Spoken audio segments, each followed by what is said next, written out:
किसी नगर में एक साहूकार रहता था। उसके घर में धन की कोई कमी नहीं थी, लेकिन उसकी कोई संतान नहीं थी, जिस वजह से वह बेहद दुखी था।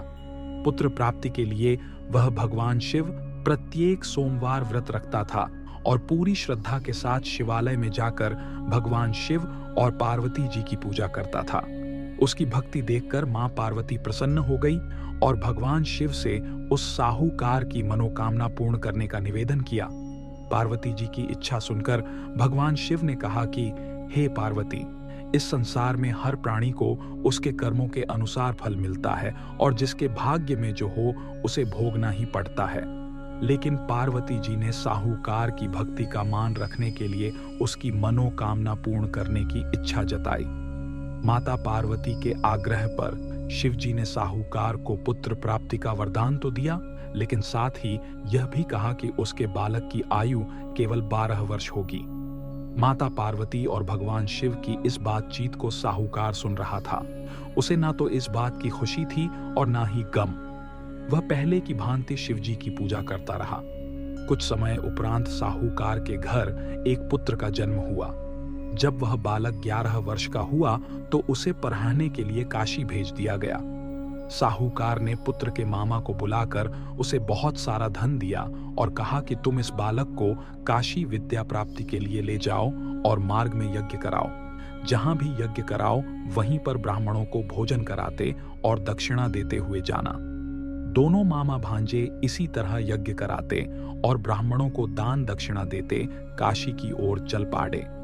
राते में एक नगर पड़ा जहां नगर के राजा की कन्या का विवाह था, लेकिन जिस राजकुमार से उसका विवाह होने वाला था वह एक आंख से काना था। राजकुमार के पिता ने अपने पुत्र के काना होने की बात को छुपाने के लिए एक चाल सोची। साहूकार के पुत्र को देखकर उसके मन में एक विचार आया। उसने सोचा, क्यों ना इस लाड़के को दूल्हा बनाकर राजकुमारी से विवाह करा दूं। विवाह के बाद इसको धन देकर विदा कर दूंगा और राजकुमारी को अपने नगर ले जाऊंगा। लाड़के को दूल्हे का वस्त्र पहनाकर राजकुमारी से विवाह कर दिया गया। लेकिन साहूकार का पुत्र एक ईमानदार शख्स था। उसे यह बात न्याय संगत नहीं लगी। उसने अवसर पाकर राजकुमारी की चुन्नी के पल्ले पर लिखा कि तुम्हारा विवाह मेरे साथ हुआ है, लेकिन जिस राजकुमार के संग तुम्हें भेजा जाएगा वह एक आंख से काना है।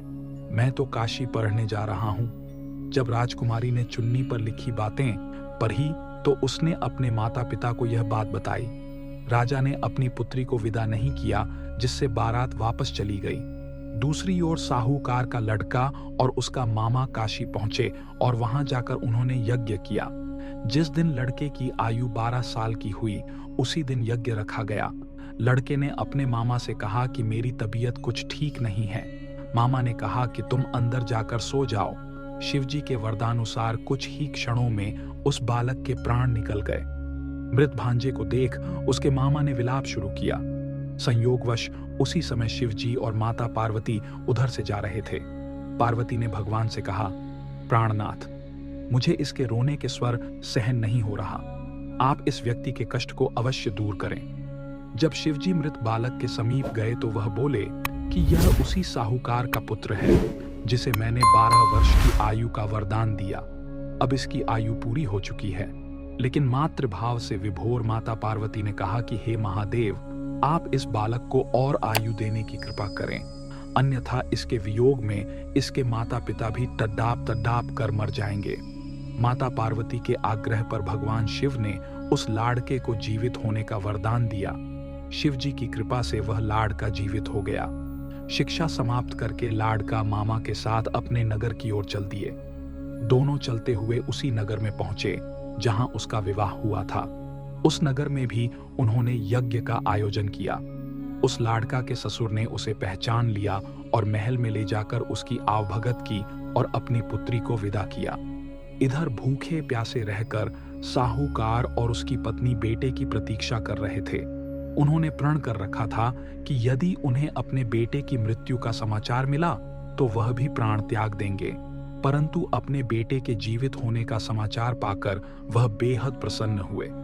उसी रात भगवान शिव ने व्यापारी के स्वप्न में आकर कहा, हे श्रेष्ठी, मैंने तेरे सोमवार के व्रत करने और व्रत कथा सुनने से प्रसन्न होकर तेरे पुत्र को लंबी आयु प्रदान की है। जो कोई सोमवार व्रत करता है या पढ़ता है, उसके सभी दुख दूर और समस्त मनोकामनाएं पूर्ण होती हैं।